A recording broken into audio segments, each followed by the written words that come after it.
exciting episode of the OKR Q&A Podcast, also known as the OKR Corral, where OKR Insight is the king.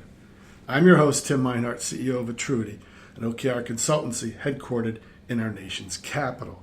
Today, I'm so thrilled to have the opportunity to talk with David Egts. David is the Chief Technologist of Red Hat North American Public Sector Organization, where he directs a global team of technical experts and field product managers. David received industry-wide recognition as a FedScoop 50 Industry Leadership Awardee and a finalist for Washington Exec's Chief Officer Awards. He's a Red Hat Chairman's Award recipient and has won multiple highest employee honors from previous employers. Please welcome David Egts.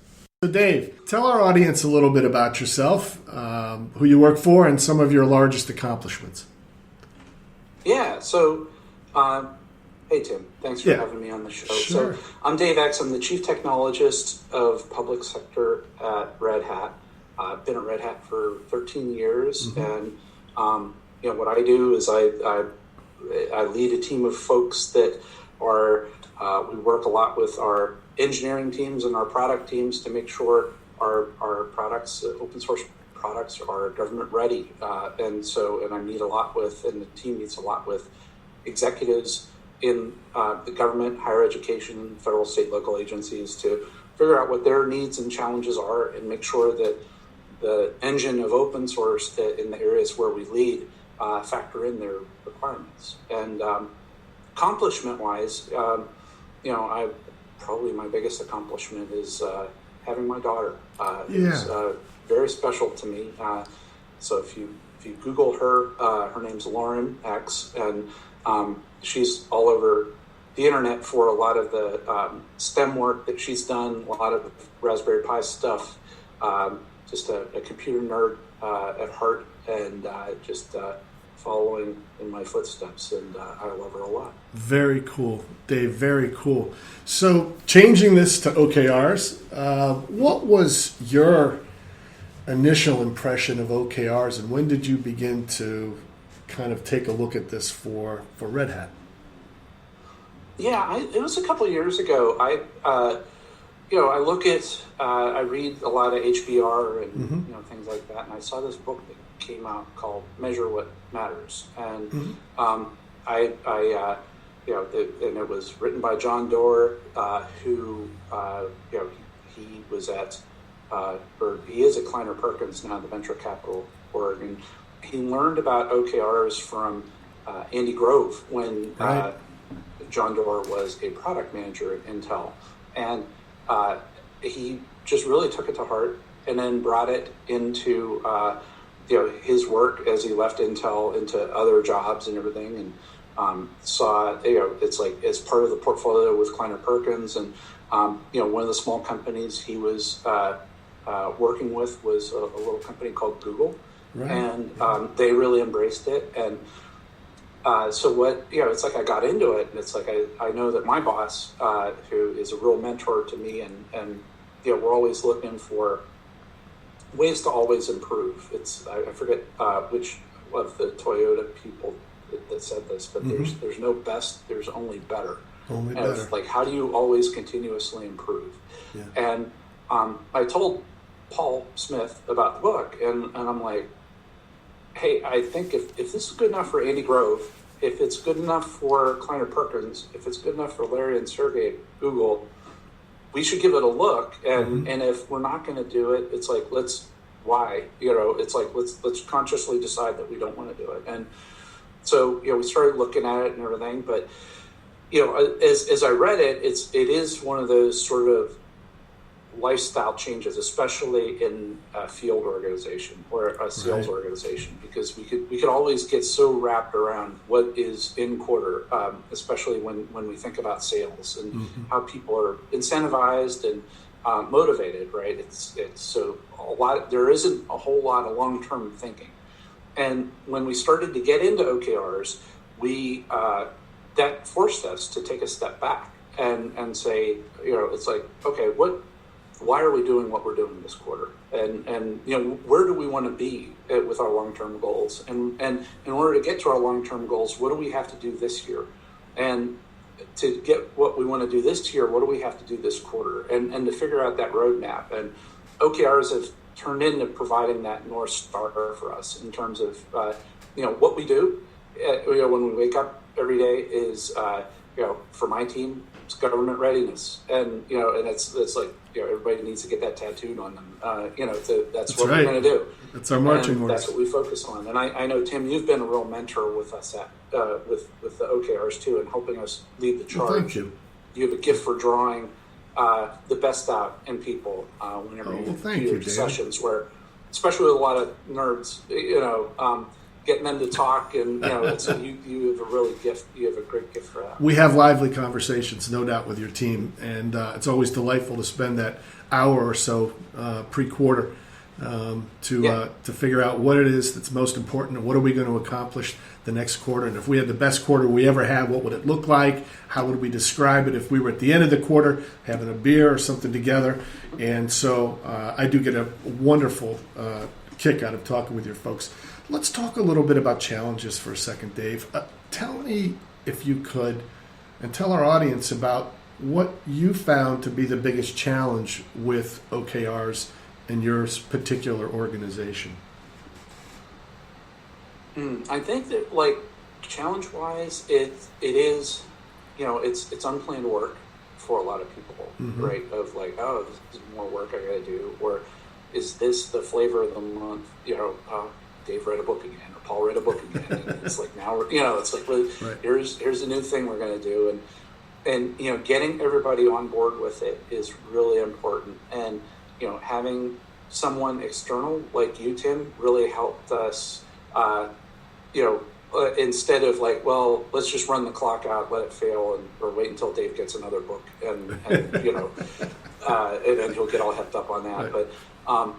But the thing there is, getting that alignment and making it a lifestyle instead of like a passing fad. And once getting everybody bought in and seeing the results is important too. Of like, and I think a lot of it too is hearing from the troops, the rank and file, to seeing them really embrace it. And I know you've seen that throughout our organization. Of it's not just the managers embracing it, the individual contributors. It's like, oh, here's my piece in this. And as I think, especially now about COVID and everybody's sheltering in place, they're working from home. It's really hard to have a sense of purpose when you're not going into an office and you don't have that water cooler, coffee talk and stuff like that, and you're not seeing people. And so having the OKRs really helps provide that sense of purpose, that rallying cry that we all have for this quarter or for this year. And it really helps us stay focused on what's really most important. And that sense of purpose, I think, is cathartic or therapeutic when it comes to helping us weather COVID, right, as we're all remote. Right. It's also, Dave, when we initially started, there were skeptics. There's always skeptics within any organization when you get started. And, full disclosure, Dave, you and we've been kind of the cheerleaders of sorts, starting evangelizing this within the leadership team, and then as it works its way down through the management level. And what I find is exciting is when you hear the common language being talked about a little bit, that people are talking about their key results. What's going on with your key results? And the conversations have changed, David, haven't they? Oh, yeah. Yeah, and it's like for us, I hear Paul talking about government readiness and, and those types of things. It may have been things that we would talk about on our team, but these are the types of things that create that linkage, not just up and down the org chart, but also from org to org. Of like, I would hear another team having struggles with one thing or another, or challenges, or the things that they're working at, and it's like, oh, here's how my team can help, or my ask for help can have other people, join us. So it's, right. I think it's really, really helpful. Yeah. Something that you would say, this has been the biggest success for you or your team with regards to OKRs. How would you approach that conversation? Yeah, the biggest success. I would say that, it's, to me, the success is, everybody can define success different ways, but to me, the alignment of what every piece of the organization contributes to the whole is to create that cohesivity, or cohesiveness is really, really important. Of again, going back to the why, it's like, why does this group exist? Why does this team exist? And, you worked with us, not just with OKRs, but helping my team define a mission statement. And then our mission statement, it's like, okay, well, if this is what we do every day, how do our OKRs align with that mission statement? And, and even you'll probably notice when you look at my bio, it has a lot of the mission statement that you helped the team create inside of that. And, because it's the people that embody the mission and the team. But also aligning what we're doing with the bigger picture and the broader picture is really important for that understanding, that empathy, that visibility, and showing how we contribute to the success of the organization. Yeah, no, it's true. You and I we had a lot of fun doing that mission statement, and it has served as a wonderful North Star for the entire NAPS organization. And I know Paul shoots it up on the big boards whenever we do and had big get-togethers, which we'll have again here at some point. I would be remiss if I didn't talk a minute or have you speak a minute about your own podcast, Dave. It's the Dave and Gunner podcast, and when I had a chance to look at it, and the topics are wonderful. I got a kick out of listening to it, and I wish and would hope that my audience would actually listen to the things that you all talk about. But I was fascinated about 200 episodes or more. How did you get started with that? What was the impetus, and maybe share with us a little bit about your program? Yeah, so the Dave and Gunner Show, D's and Dave, G's and Gunner Show.org. It started in a long time ago, like 2013 or something like that. And so Gunnar Hellickson and I were both in public sector, doing a very similar job. And every Friday, we would close a week out of what did you see in the news, or what did you see, what customer conversations did you have, and what are the problems that we having internally, and we would talk about it. And Gunnar was like, it's like we had these conversations of what should, this policy came out, what should be Red Hat's position on it, and we would talk about it and sort of flesh it out.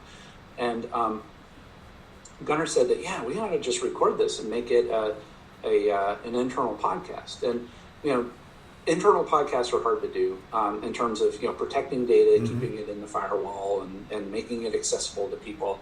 And you're limiting your audience. And so, I said to Gunnar, it's like, you know what? It's like 90% of what we talk about during this call is external to the, it's Sure. public information. And so let's just do a public podcast, and we'll record the 90%, and we'll talk internally about the other 10% before we record.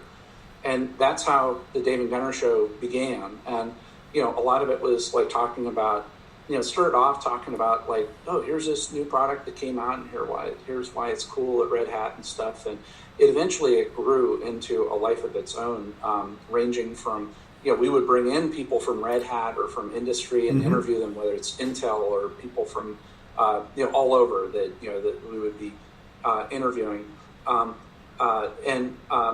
It also talked a lot about parenting, of raising kids, between, Sure. Gunnar has a son who's 6 years old now. And so I think our podcast is older than his son. That is son. And so going through that whole child raising thing, and being traveling a lot like we do, right. or working in open source, or me seeing weird things on the internet to talk about. It's been a fun and cathartic thing that Gunnar and I have been doing. It's just he's in Austin, Texas. I'm here in Northeast Ohio. And, we record it, and it's if you ever wanted to, have a beer with me and Gunnar, and you wanted to nerd out,